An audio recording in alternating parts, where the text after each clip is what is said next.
Hello, I'm Navarre Gonzalez, and today within my presentation, I will be going over Module 11, the theory of cognitive dissonance, and also relating this to my own experiences within this theory, how I have made my own inferences, and how I will apply this to real-world applications. So cognitive dissonance actually relates to every single one of us. We all go through it. We all experience this at one point or another. But what it really boils down to is that we have two cognitions or thoughts on something, and they're conflicting. They're battling one another for attention. And essentially, this is psychologically uncomfortable, that we do not like whenever we have inconsistent views.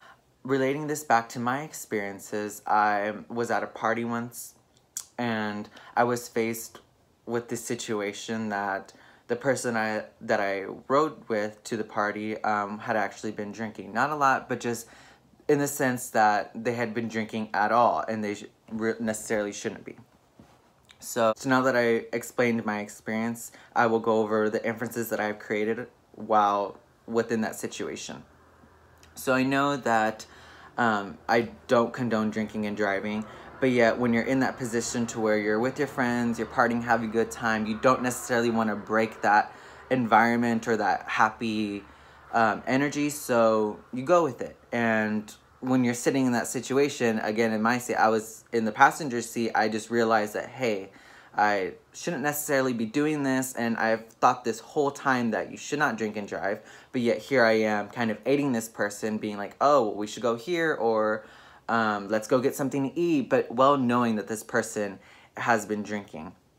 So it just stirs up all this inconsistencies in you, and you don't know what necessarily to do, because you're trying to battle within yourself like, oh, I should choose this, but yet here I'm doing this. But you realize with that situation that you do have the ability to choose how you want to choose the alternative, or to do what your own ideas essentially tell you to do. So now, how would I apply this to other real-world scenarios?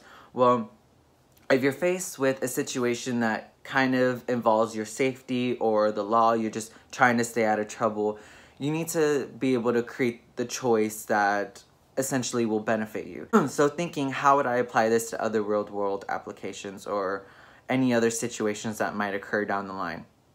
I need to be aware that you need to make the choice, especially when you're dealing with the safety or the law, trying to stay out of trouble. You really do need to pick what's best for you.